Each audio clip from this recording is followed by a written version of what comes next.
Want to buy Bitcoin without leaving a trace?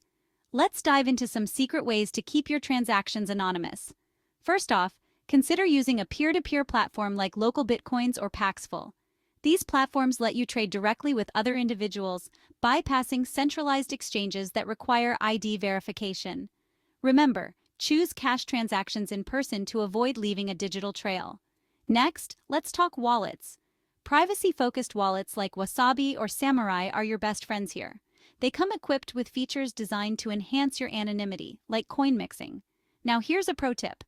Avoid centralized exchanges. They often require you to submit identification, which defeats the purpose of staying anonymous. Another option? Bitcoin ATMs. Some don't require ID, but be prepared to shell out higher fees. And don't forget to use a VPN. Hiding your IP address while making transactions adds an extra layer of privacy.